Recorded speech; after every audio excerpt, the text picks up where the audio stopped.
Hello players, have you ever wanted more lights on your PC case than a Christmas tree? Well, I've got it right here. This is the Spec Omega RGB from Corsair, and let's get it unboxed.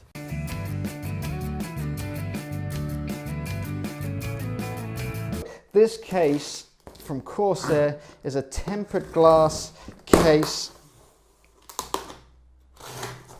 with RGB all over it. So come closer. Inside the box we've got an instruction manual which is about 100 pages thick for a case. We've got some very nice packaging. Let's try and get this out. I think the upside down method .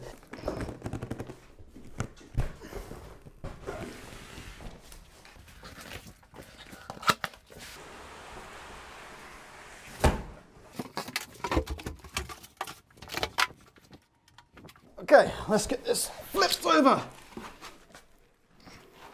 the right way. Okay, so we'll start off with the most exciting side, the back side. So this is plain. This side panel is metal. We've got feet here that are plastic feet. We'll swing this round to the back I/O. We've got nothing extraordinary there.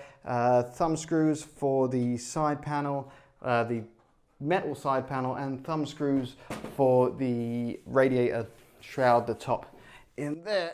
And around the side here we have got the tempered glass with a nice film on it there. 4 hex screws to screw it or unscrew it. Again, those feet at the bottom there. And at the front we got this nice angular design. That's where the RGB lights go. And you can also see the RGB lights on the fans through this glass front panel here.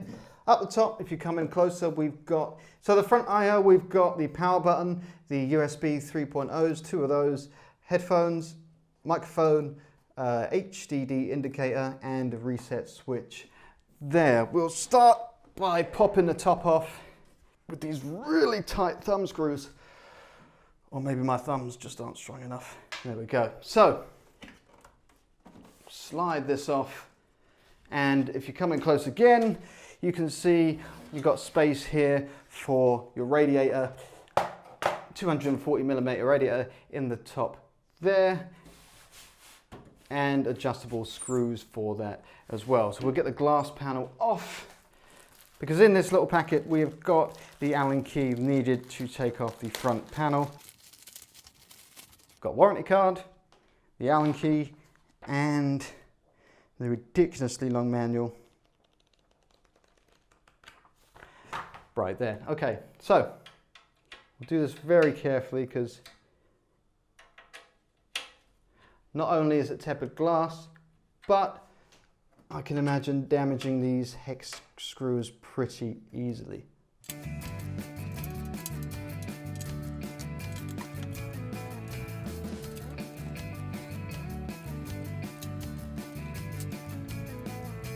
So this case is definitely on the top end side of the premium price case.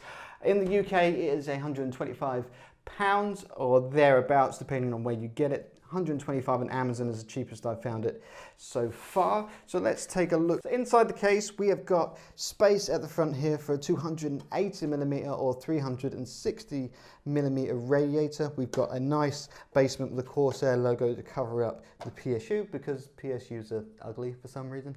This case will fit anything up to a ATX, so that's the micro ATX, and probably an ITX in there as well. This case comes with 2 RGB fans from Corsair, which tie in with the front RGB panel as well via Corsair's RGB software. So they retail normally for about £30 each, and it's pretty cool that they included 2 of them with this case, although that's kind of probably expected with the price they're asking for it.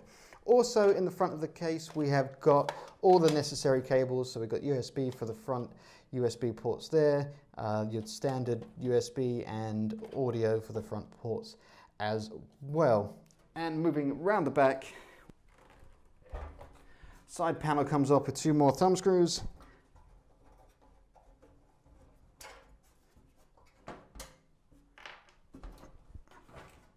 And in the back there is a generous amount of space for the cable management. So we've got Corsair's link control box there, whatever that's called. That connects all the fans and the RGB headers for controlling the RGB fan. There are 3 SSD cages there, which look like they are removable via these thumb screws if you want a bit more space for cable management, or if you're not going to use them at all.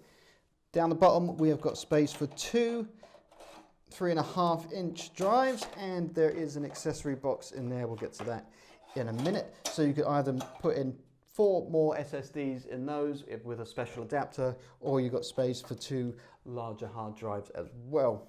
And up here we've got another box. This looks like it's specially for the front RGB and another RGB, something else wrong. Okay, so this is the link box for the front RGB, and this links into the fan RGB controller over here. I've discovered 2 SATA power connections. I've traced these back. It looks like they power the RGB and the fan hubs. Now, why they couldn't run those into one SATA power connection is a bit of a shame, because, well, they didn't look like they're going to draw much, and that's going to take up 2 SATA ports, power ports on your PSU.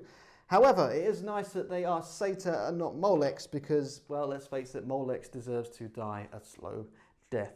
Okay, so we get an accessories kit. It's not uncommon for that. These 3.5-inch drive bays look like they are screwless fit, so it's just a case of flexing the drive cage, snapping it into the hard drive and slotting it in nice and simple. So let's see what they've included in the accessories kit. So we've got hard drive screws. They look like fan screws, long screws for radiators and coolers, water coolers, 4 tiny screws, a single zip tie, because that's how much cable management you're going to do. Tie everything together with 1 tiny zip tie, some standoffs, motherboard screws. They do have more than 1 zip tie, so that's nice. That's a nice little selection there. Plus 1 more. Ta-da!